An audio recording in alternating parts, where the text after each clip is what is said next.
안녕하세요. 2022년 1월 29일자 마켓 코멘트 트레이딩 팁스를 시작하겠습니다. 오늘은 CL, ES, NQ, BTC 차트를 보겠습니다.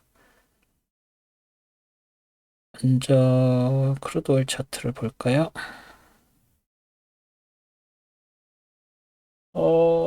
크루드 오일 차트, 데일리 차트인데요.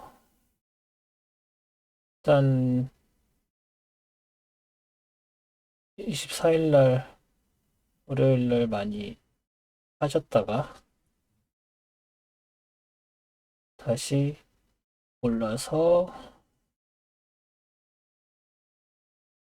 87.95까지 찍고 그 다음날 또 빠지는 것 같더니 다시 올랐다가 빠져서 88.54 찍고 오늘은 또 막 올라서 90 넘을 수도 있겠다 싶더니 88.83 찍고 다시 빠져서 77.31. 또 아까 빠질 때는 86.45까지 해서 더 또 내려올 수도 있었나 싶었는데 결국은 도지를 찍었죠. 도지가 뭐냐면 이게 니들이 있고 바디가 거의 작거나 없어서 마치 십자가처럼 된 거를 도지라고 하거든요. 이런 거. 이것도 뭐 거의 도지고. 일본 말이죠, 도지가. 이쪽 서양에서도 도지라는 말을 쓰죠. 신기하죠?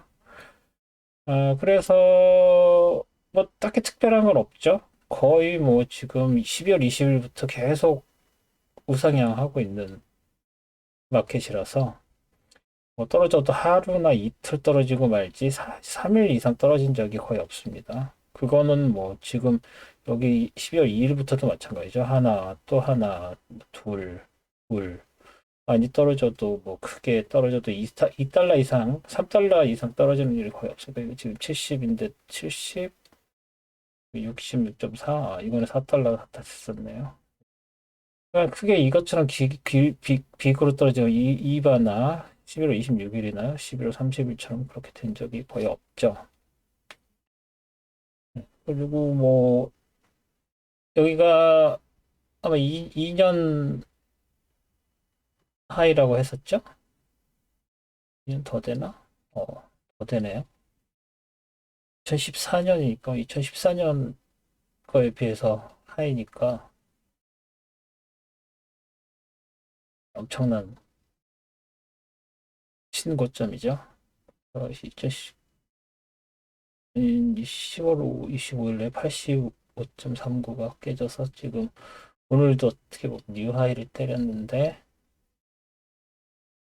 88.83이고 충분히 이 테크니컬 인디케이터 테크니컬 어널리시스로 보면 90 이상 갈 수 있을 것처럼 보입니다만 그게 또 막상 쉽지가 않습니다. 87.91, 87.82, 87.95, 88.54, 88.83 찍어 놓고도 이 위에 거의 올라가기가 쉬워 보이지 않는 상황이죠. 아까 여기 지난 10월 달에도 약간 그런 느낌이 있었다가 많이 빠졌었죠. 다음 주에 그 오펙 플러스 회의가 2월 2일 날 잡혀 있죠. 그리고 2월 1일 날 조인트 테크니컬 커미티라고 JTC 시작하고 그러면은 다음 주 화요일, 수요일 이때쯤에는 또 오페크에서 어떤 조치가 나올 텐데, 뭐 대부분의 애널리스트들이 이번에도 딱히 달라질 게 없을 거다라고 얘기하고, 뭐 저도 동의를 합니다만, 지금 상황이 뭐 여러 가지 지오폴리티컬 이슈들이 있어서 우크라이나라든지 아니면 뭐 아랍에미레이트라든지 그런 쪽에 이제 폴리티컬 이슈들이 있어서 오페크 플러스가 딱히 뭐 움직일 거라고 생각은 하지 않지만 그와 관련해서 이란 JCPOA 문제도 있고, 이란 그 뉴클리어 딜이죠. 그 문제가 있어서 그게 해결이 돼서 이란이 원유 수출을 재개를 하게 되면 또 유가는 큰 영향을 받겠죠. 이제 그런 게 또, 어, 그 러시아, 우크라이나 관련된 이슈들이 맞물려서 그런 부분들을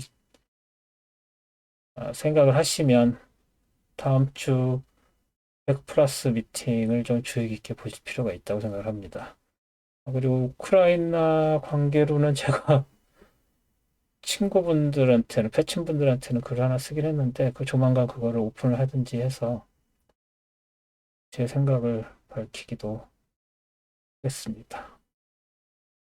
CL은 이 정도로 하고요. 그 다음에 ES를 보면, 네, 이건 여러 가지 좀 해놨죠? 뭐 보시다시피 확대를 해서 볼까요? 데일리예요. 월요일날 엄청 쭉 빠졌다가 당일날 바로 올라오고 그 다음에 또 빠졌다가 또 막판에 올라오고 이날 레이티 시전이 있었던 날이죠. 날도 빠졌다가 다시 올라오고 올라갔다가 빠졌다가 다시 올라오고 이거 도지 스타일로 만들어졌고 어제도 도지로 만들어졌는데 오늘 장 막판에 좀 회복을 했죠. 뭐 그 정부의 인프라스트럭처 관련 발표 뭐 이런 것들이 영향을 준 거라고 할 수 있는데 그래서 월요일 날 시작했던 장에 비해서 뭐 약간의 개인이 있었을 뿐이고 농담으로 트레이더들이 하는 농담으로는 굉장히 콰이어트한 한 주였다. 0. 몇 퍼센트밖에 오르지 않았으니까 라고 농담을 하기도 하는데 아주 정신없었던 일주일이었습니다. 근데 앞으로 패드에서 느낌이 워낙 장을 낙관적으로 경제를 낙관적으로 보고 있고 그런 상황에서 아무래도 계속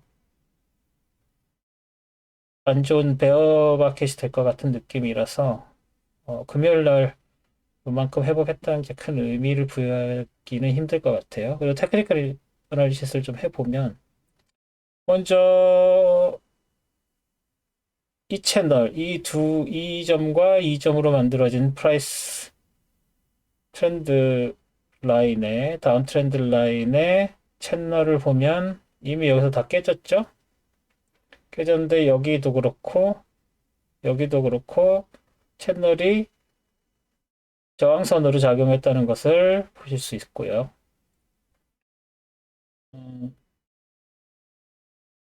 이 저항선은 지난주에 설명을 드렸었죠. 그런데 수요일 날도 저항선으로 작용했다는 것을 보실 수 있습니다. 그리고 이 다운 트렌드 이것과 그러니까는 이 점과 이 점으로 이어진 다운 트렌드 라인이 이 점을 가지고 만든 채널에 걸쳤죠. 그리고 다시 안쪽으로 들어와서 그 트렌드 라인에 이제 살짝 깨졌죠. 다음 주에 이게 깨지게 된다고 할지라도 여전히 지금 보여드린 이 채널을 안쪽에 들어오는 것이기 때문에 이게 여기가 저항선으로 작용해서 다시 내려갈 확률이 더 크고 이 트렌드 채널 안으로 들어올 확률이 더 크지만 만약에 이 트렌드 채널이 통과돼서 뚫려서 올라간다고 해도 이 트렌드 라인의 큰 대세의 흐름에는 영향을 받지 않을 것 같습니다. 그래서 테크니컬 애널리시스 상으로도 굉장히 다운 트렌드로 봐야 된다고 말씀드릴 수 있고요.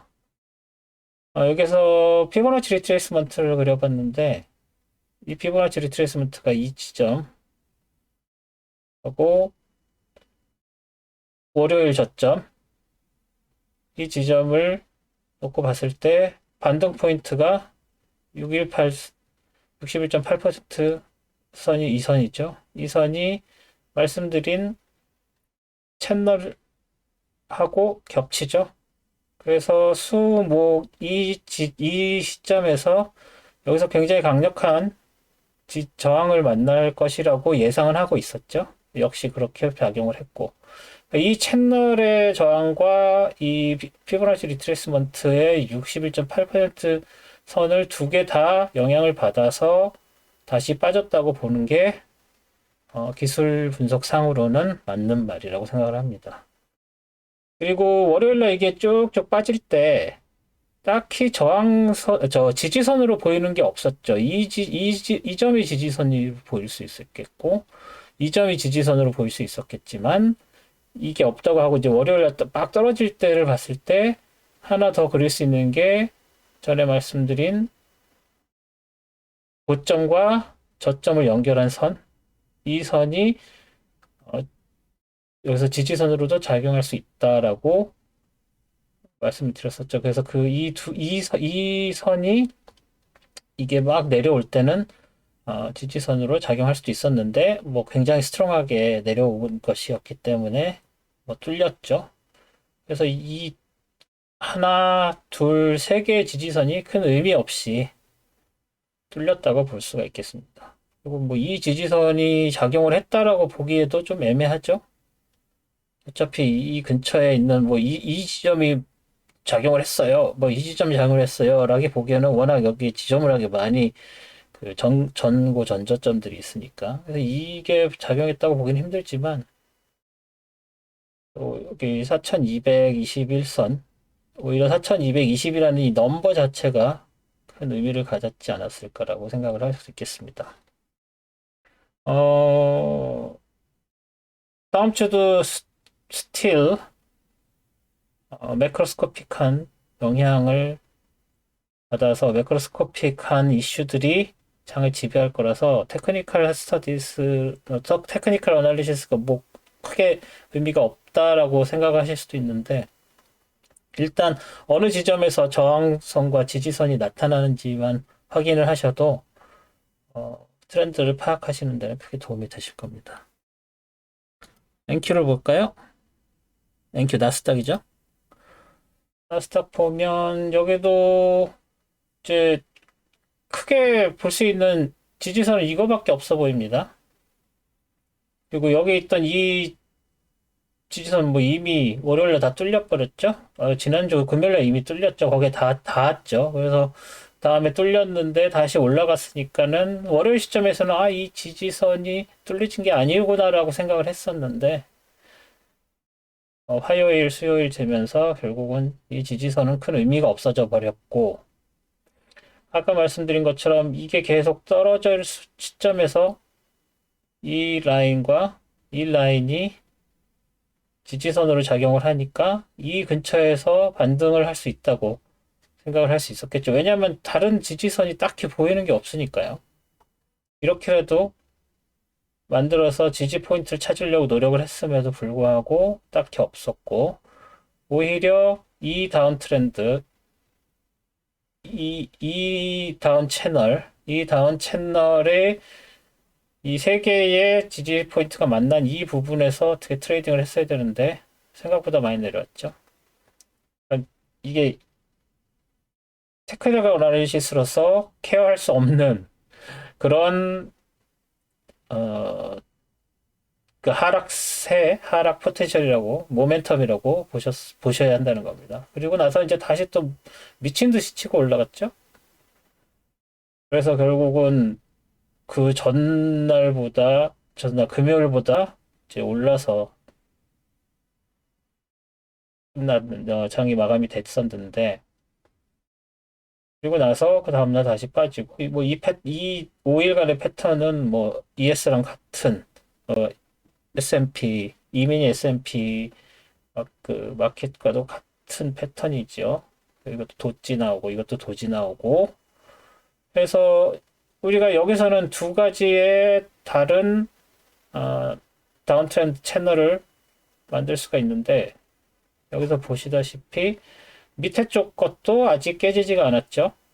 충분히 이쯤 여기 다음 주 월요일 날은 이제 여기서 형성이 될 테니까 여기에 걸쳐서 다시 더 내려가는 것으로 보이는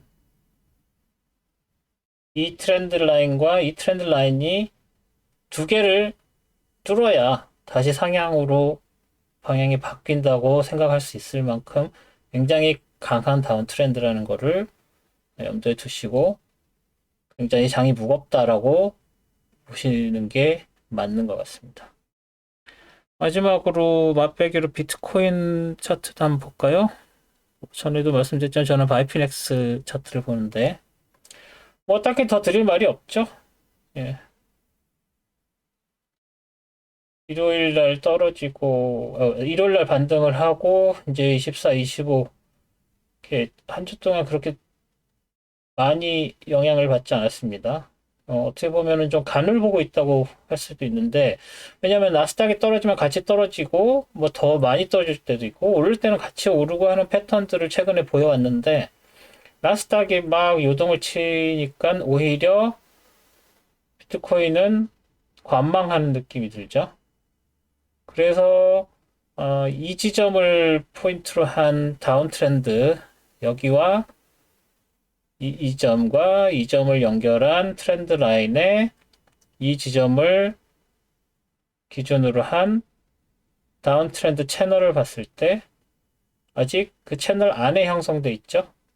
예, 밑에는 닿지도 않았고요. 그리고 주중 내내 그린색 상향바를 형성을 했음에도 불구하고 그 레인지가 굉장히 제한적이었습니다. 그래서 여기에 굉장히 강력한 저항선이 있고 트렌드 자체가 다운 트렌드고 아무래도 더 빠진다고밖에 볼 수가 없겠네요. 그래서 더 빠지면 지금 3만 선이 여기기 때문에 3만 선 한번 가볼까요?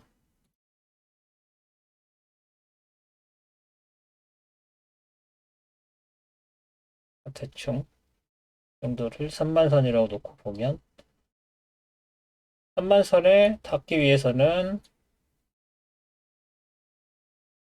예, 아직 꽤 남았죠? 여기까지 내려오지 않는 이상 뭐 반전할 여지는 있다고 봐야 되는데 여기서 이렇게 내려와서 여기까지 얼마나 걸렸죠? 7월 최고점에서 4월에서 7월이니까 한 3개월 정도 걸쳐서 내려오다가 물 중간에 이렇게 올라온 적도 있지만 여기라고 치면 이 2달 정도 내려온 다음에 반등을 했으니까 여기도 지금 11월부터 12월, 1월 2달 이제 3달째 되는 거죠. 더 과연 여기서 반등을 할 수 있을 것인지 아니면 더 빠질 것인지 지금 워낙 그 매크로스코픽한 상황이 안 좋기 때문에 여기서는 반등하는 건 좀 어려워 보인다고 봐야 되겠죠. 그래서 비트코인도 짧게 짧게 인아웃 하시면서 트레이딩 하시는 거는 괜찮아도 장기로 봤을 때는 지금 올라갈 걸 생각하고 들어가시는 건 조금 위험해 보이죠. 그렇습니다. 다음 주에 아까 말씀드린 대로 CL은 그 오페크 플러스 회의 있는 게 제일 중요하겠고요. 계속 우크라이나 관련된 지오폴리티컬 이슈들 계속 될 것이고, 다른 FOMC 끝났고, 다른 발표들이 있다고 해도 크게 영향을 받을 것 같지는 않습니다. 그 관련된 매크로스코피 상황들 잘 주시하시면서 트레이딩 하시고요. 이번 주 마켓 코멘트는 여기까지 하는 걸로 하겠습니다. 들어주셔서 고맙고요. 구독, 좋아요, 알림 설정 잊지 마시고 다음 주에 찾아오겠습니다. 고맙습니다.